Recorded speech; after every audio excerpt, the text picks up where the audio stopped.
I can't stop eating a household cleanser. It would actually make my mouth water.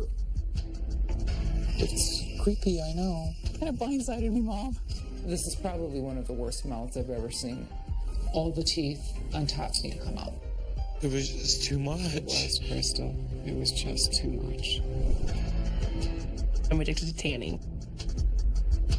You're gonna get old before you're supposed to.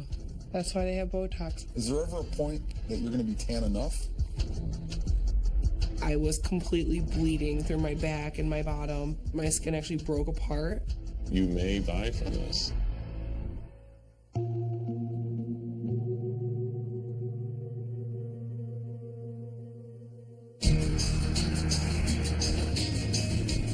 My name is Crystal. I have 5 beautiful children. And I have an odd habit of ingesting a household cleanser. I first started using the cleanser to clean with, and I would start smelling it. It would actually make my mouth water. The very first time that I tried it, immediately afterwards, I was totally freaked out and I was really frightened.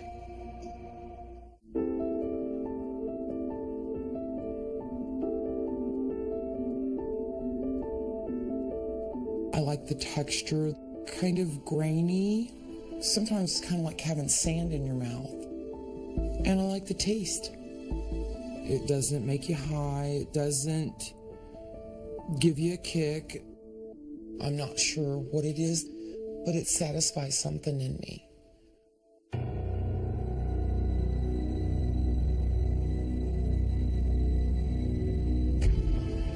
Maybe there's a correlation between feeling dirty inside, and maybe I did it because I felt like I needed to be clean. Is it something I've been trying to do to maybe destroy myself and not take responsibility for it, like somebody that just takes a belt and hangs themselves does? It's horrifying when I allow myself to think about it in terms like that.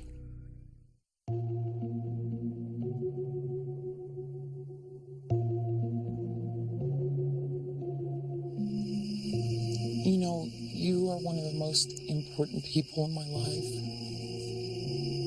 And I have been eating this household cleanser. What? It's creepy, I know. It kind of blindsided me, Mom. I know. I'm sorry, I don't know what to say. The look on her face hurt my feelings because she looked frightened. How often do you do it? Daily, For how long? since I was 12. What is this doing to your insides? You don't ingest things like that. I think that I downplayed through the years maybe the harm that it could have done. Sorry. I think the person you need to be apologizing to is yourself. Maybe I need to matter to me more than I do. I don't even know what I fully think of it yet. I mean, I'm scared for my mom's health. Did you ever read, like, the warning label? Yes, I did. And it actually says that if you ingest it, to drink a glass of water and call your physician. May be harmful if swallowed or inhaled. Wash hands after handling and before eating, drinking, chewing gum, using tobacco, or using the toilet. They don't want this anywhere inside of you. I'm sorry. I am, honey, and I love you so much.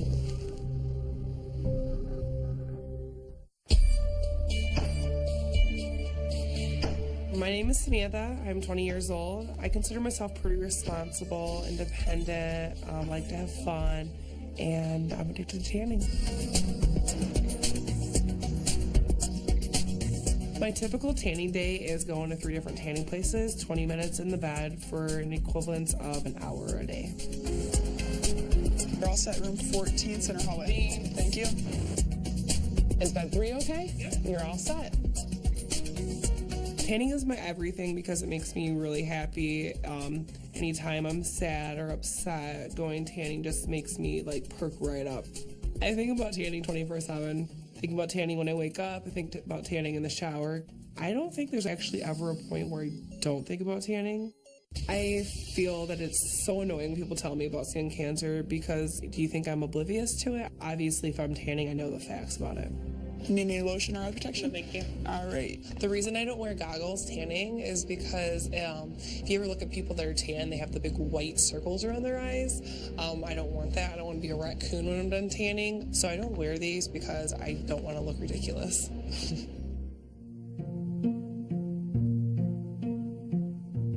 My stepdad bought me a tanning package, and from then on, I just loved tanning. She caught on a lot more than I ever hoped she would. She wanted to be the darkest kid in school even at that age. It's an obsession, addiction.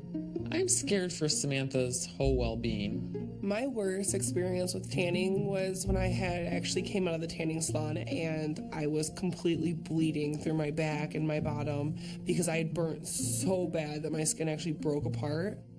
As a parent, you never want your kids to become dependent on nothing. And Samantha's become dependent upon tanning. I see you're still tanning a ton? Mm-hmm. Yeah? Yeah. You're gonna get old before you're supposed to.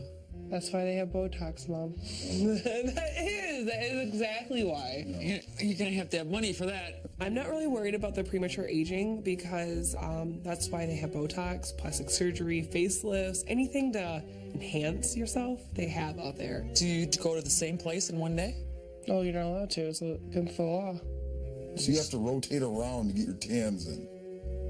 I mean, you should be pretty happy I'm not addicted to like drugs or alcohol. I mean, I'm addicted to tanning. Samantha, you've seen your pictures. Ew. They were gorgeous. I hated those. Perfect skin color. What was do you think? ugly. And I'm sorry, but they edit that. They make you look flawless, and that was hideous. Oh, Samantha. Oh, Don't you Samantha. think looking natural, though, is better than trying to look like a painted fake? No?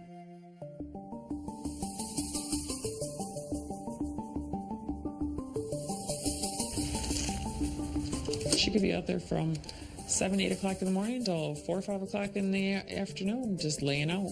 She gets out the vegetable oil. She gets on my trampoline. She's out at the deck or in the pool tanning. If I miss a day of tanning, I feel that I completely lost that whole month of tanning. I feel completely pale, that I'm not tan anymore. I feel kind of like sad about it, depressed. I will never miss a day of tanning.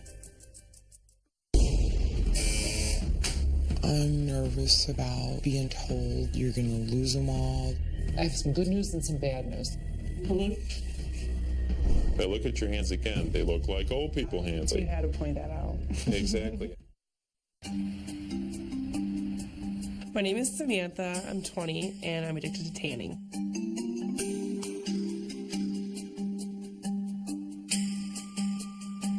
When I tan in a tanning bed, I will actually scoot down from the face lamps because the face lamps have a UV protection for your face. So I'll scoot down underneath it so that my face will actually get even with the rest of my body. I'm at the dermatologist today. I'm here just to kind of make everybody stop telling me that I basically have skin cancer. And I'm kind of nervous. The reason I haven't been to a dermatologist is because of the nervous feeling and because I do not want to hear what he has to say to me. How often are you tanning? I go 3 times a day, 20 minutes each time. So it's like 60 minutes a day. That's really excessive. Just having gone to a tanning bed increases your risk of getting a melanoma, which can kill you, by 75%. Right. You're doing it 2 or 3 times a day, so your skin will not only look substantially older, it's your risk for skin cancer is got to be astronomical.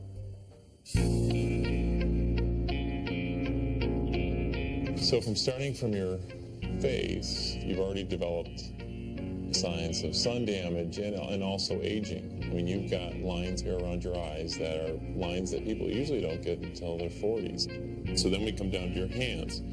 But look at your hands again. They look Like old people hands, I know. They look like old people hands, exactly. You had to point that out. Exactly. Those are signs of sun damage. You're giving this to yourself.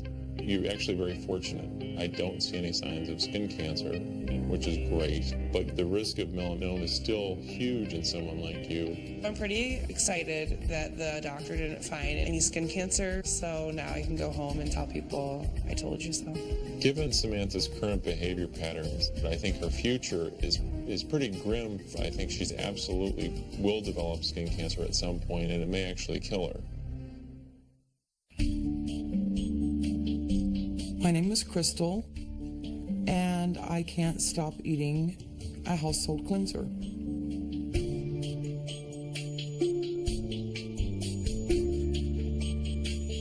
Back in 1994, I had almost everyone had to have a root canal and a crown or a cap or a bridge.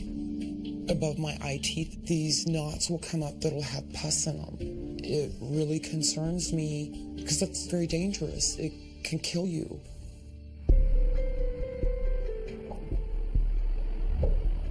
We're at the dentist office to find out what the prognosis is on my teeth.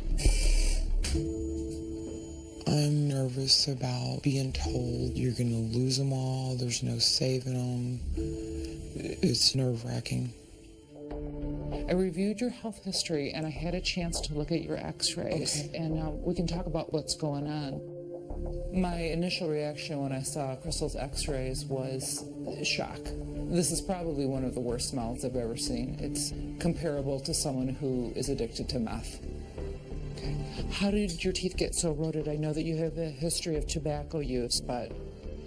I have been ingesting a household cleanser for 30 years plus. The acid content in the cleanser has slowly eroded the enamel of Crystal's teeth away. And she's to the point now where everything's gone. I have some good news and some bad news. The bad news is all the teeth on top need to come out. There's no saving any of them. Okay. The good news is that we can save some on the bottom. We prepared a treatment plan for you. Whenever you're ready to begin. Wow, okay. It's $19,000 worth of damage and repair that the cleanser addiction has done. Financially, I could do it. Okay. Do you think that you can do it mentally? I could do it mentally, yeah. I have to. If you can commit to me that you're going to stop eating the cleanser, I would like to do this work for you for free. Okay. Thank you. You're welcome. Thank you. I want you to be healthy and you have to take care of yourself. Okay. There's no words to explain how grateful you feel towards somebody that does something like that that's never met you before. She's the answer to a prayer. I don't know if Crystal's going to be able to quit the cleanser. She's essentially killed her teeth. I'm concerned as to what it's doing to the rest of her body. You were controlled. I was controlled, completely controlled. I always wanted to be a good person. I don't feel like I necessarily was.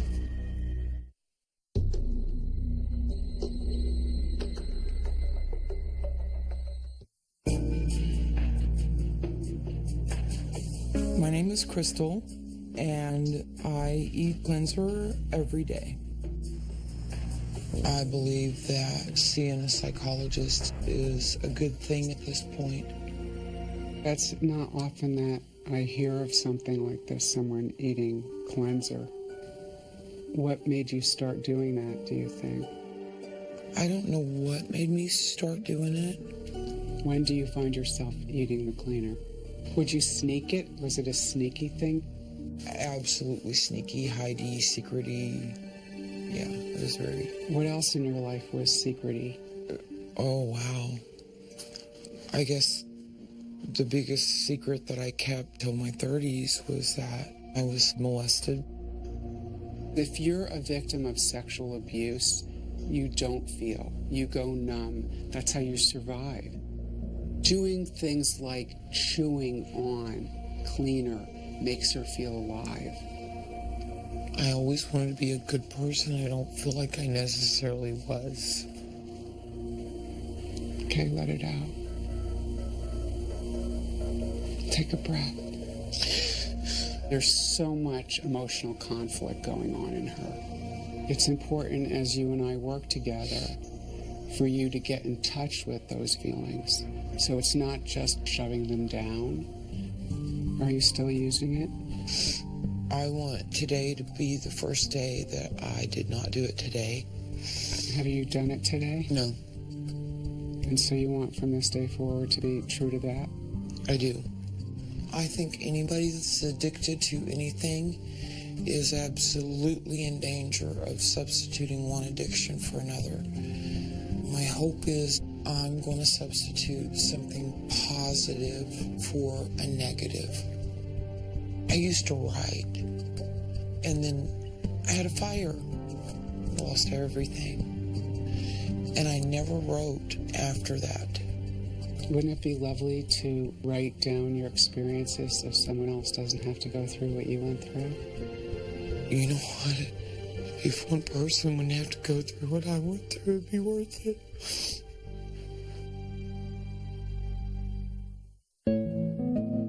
I'm Samantha, and I'm addicted to tanning. Today I'm here to see the therapist just to kind of appease my parents just because they give me so much grief about, my tanning. I'll listen to what she has to say, and I'll just take it like a champ.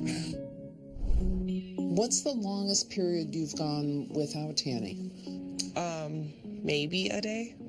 That's about it. When you're laying in the bed, can you describe that feeling to me? It does make me feel secure, warm, safe, because there's nothing like my phone is not with me. Mm-hmm. Nobody's bugging me. Everything is just me and this color I'm about to get. Did you notice when you first started tanning that you received a lot of positive reinforcement? People would be like, oh, you look so tan, you look so good. And I soaked that in oh, really? Okay, let me keep doing it. Samantha does not want to give up the tanning because it is a part of her. This is her identity. This is who Samantha is, a very tan individual. We want to find out what else Samantha is, because I'm sure she's a lot more than just a tan person. To me, it seems like the tanning is almost a mask, an armor of really what's going on inside. Did you ever get bullied when you were little? When I was 14, I got into a relationship, and he wasn't the ideal boyfriend. He was one that would tell you, you're ugly, you're fat, you're never going to find somebody. You were controlled. I was controlled, completely controlled. And I kind of believed that this was okay. Everything was okay. That's not okay. Just 5 breaths can take you from one place to someplace completely different. That's profound. When I'm done with tanning, if I'm done with tanning. You said when. I like that. I have an addictive personality. I smoke, drink coffee, I eat a household cleanser. Stopping is going to be a big change, but it's going to happen. I want to teach you a little relaxation, stress reduction technique. Okay. Just 5 breaths can take you from one place to someplace completely different. 5, 4, 3, 2, 1. I noticed that when I opened my eyes, I was like, It's natural, it's normal, it's what we have. And you don't have to pay for that, and it's with you 24/7. Wow, that's profound. Becoming fully healed when you have an illness like Crystal has is a lifelong enterprise. If she can replace the eating the cleaner with writing, that will absolutely help cure herself of this addiction. Tanning is my everything. I enjoy tanning because it makes me feel confident, it makes me feel thin, pretty. Oftentimes what happens with addictions is that the person is unaware of why they may be motivated to engage in those behaviors. And in Samantha's case, we saw the revelation she had that she was constantly being put down, feeling as though she's not worthy of anything. Do you think that any of the comments that your boyfriend drilled into your head still drive you today? I don't know. I just kind of like, I don't want to be like that again. Like, I don't want to look like that again. I don't want to be controlled like that again. So anything I do now is just for me. I feel like if I want to stop tanning, only I am going to do it. I think that when I'm done with tanning, if I'm done with tanning. You said when. I like that. When I'm done with tanning. I like that. If I'm done with tanning ever, it'd be one of those things that only I will be able to control. When and if, and I'm going to say when more than if, you want to get help or treatment for the tanning, I can definitely give you some tips on things that we could do. One thing I sometimes have people do is they do something that's called a relapse prevention. Mm-hmm. So you would do other things that can delay the impulse to drive that car to the tanning booth. Going for a manicure, taking a nice warm shower, wrapping yourself in an electric warm blanket. I have one of those. Does that make you feel similar than the tanning does? Funny thing is, I'll tell people like, oh, it feels like a tanning bed. Isn't that funny? Yeah. So it's but without the warmth. Without the color. Without the cancer. One day maybe, huh? It actually went a lot better than I expected. When I go home by myself, then I can like kind of think about things on my own. But I mean, as of right now, I'm thinking about tanning as I'm talking.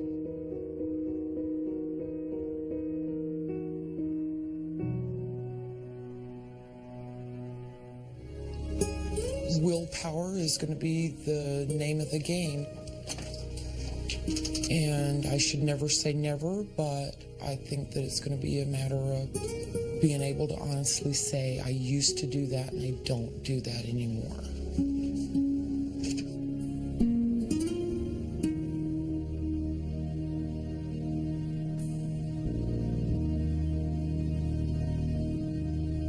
When you carry a secret for 30 years,